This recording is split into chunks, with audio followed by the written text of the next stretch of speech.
Right news in details. భద్రాచలంలో శ్రీ సీతారాముల కళ్యాణానికి సర్వం సిద్ధమైంది. సీఎం రేవంత్ రెడ్డి స్వామివారికి పట్టు వస్త్రాలు, ముత్యాల తలంబ్రాలు సమర్పించనున్నారు. ఇక మిథిలా స్టేడియంలో 24 సెక్టార్లలో ఇక సీతారాముల కళ్యాణం వీక్షించేందుకు ఏర్పాటు చేశారు. ప్రతి సెక్టార్లో LED స్క్రీన్లు ఏర్పాటు చేశారు. 1800 మంది పోలీసులతో భారీ బందోబస్తు కూడా ఏర్పాటు చేశారు.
ఇక భద్రాచలంలో రాములవారి కళ్యాణానికి సర్వం సిద్ధమైంది. ఇక మిథిలా స్టేడియంలో 24 సెక్టర్లో సీతారాముల కళ్యాణాన్ని వీక్షించేందుకు ప్రత్యేక ఏర్పాట్లు చేశారు. ఇక LED స్క్రీన్లు కూడా ఏర్పాటు చేశారు.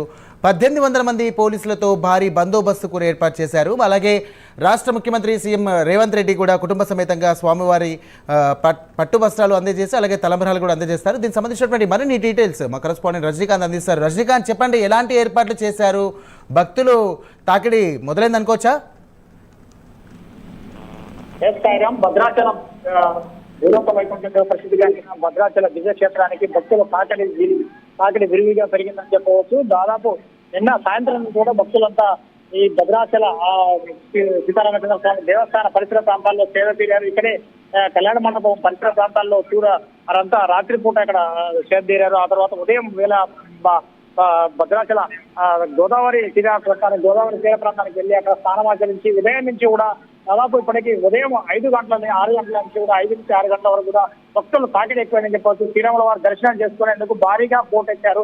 క్యూ లైన్లలో కూడా భారీగా వేల సంఖ్యలో నిలబడున్నారు. ఇప్పటికే మిథిలా స్టేడియంలో కళ్యాణం క్రతువు స్టార్ట్ అయ్యే మిథిలా స్టేడియంలో సుమారు 24 సెక్టార్లు ఏర్పాటు చేశారు. 24 సెక్టార్లో కూడా పూర్తిగా కూడా LED స్క్రీన్లు, దాంతో పాటు పూర్తి భారీ బందోబస్తు ఏర్పాటు చేశారు. మరొక సీఎం రేవంత్ రెడ్డి కుటుంబ సమేతంగా చీఫ్ సెక్రటరీ శాంతకుమారితో పాటు దేవాదాయ చీఫ్ సెక్రటరీ శైలజ రామేశ్వర అయ్యర్, దాంతో పాటు దేవాదాయ శాఖ మంత్రి కొండా సురేఖతో పాటు ఉమ్మడి ఖమ్మం జిల్లా 2 మంత్రులు కూడా రానున్నారు.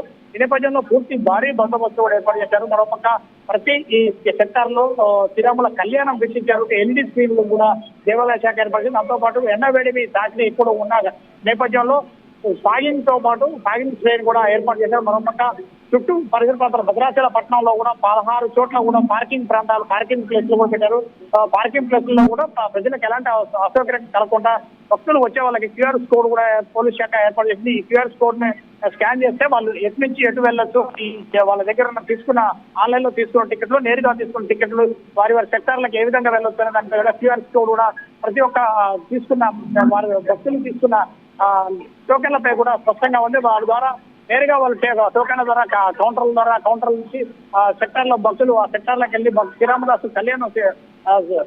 సీతారాముల కళ్యాణం వీక్షించేందుకు పూర్తిగా ఏర్పాటు చేశారు. మరోపక్క ఇప్పటికే మూల విరాట్లకు కళ్యాణం కూడా ప్రధాన ఆలయంలో పూర్తయింది. ఆ తర్వాత 10:30 గంటల ప్రాంతంలో భద్రాచల సీతారామచంద్ర స్వామి దేవస్థానం నుంచి సీతారాములతో కూడా లక్ష్మణ స్వామి, ఆంజనేయ స్వామి ఉత్సవ మూర్తులను ఊరేగింపుగా భద్రాచల మానవీధుల నుంచి తీసుకొచ్చి మిథిలా స్టేడియంకి తీసుకొస్తారు. మిథిలా స్టేడియంలో వేంచేసిన సింహాసనంపై కూడా సీతారామచంద్ర స్వామిని కూర్చోబెట్టిన తర్వాత ఎదురుగా సీతమ్మ వారిని, రాముల వారిని ఎదురుగా కూర్చోబెట్టి రాముల వారిని సింహాసనం పైన ఒక చిన్న మరో సింహాసనం పైన సీతమ్మ వారిని కూర్చోబెట్టి కళ్యాణ క్రతువును కూడా ప్రారంభిస్తారు. కళ్యాణ క్రతువు కూడా అద్భుత లగ్నం శ్రీరాముడు జన్మించిన కర్కాట పునర్వస్తు నక్షత్రం కర్కాట లగ్నం అభిజిత లగ్నం ముహూర్తాన ఆయన పుట్టిన జన్మ నక్షత్రం ప్రకారమే జన్మ నక్షత్రం రోజే ఆయన కళ్యాణం జరగడం విశేషంగా భావిస్తారు. ఇక్కడ భద్రాచలంలో మరిన్ని ప్రత్యేకతలు కూడా ఉన్నాయి. ఈ ప్రత్యేకతలు అనేవి చాలా ప్రత్యేకతలు సంతరించుకున్నాయని చెప్పవచ్చు.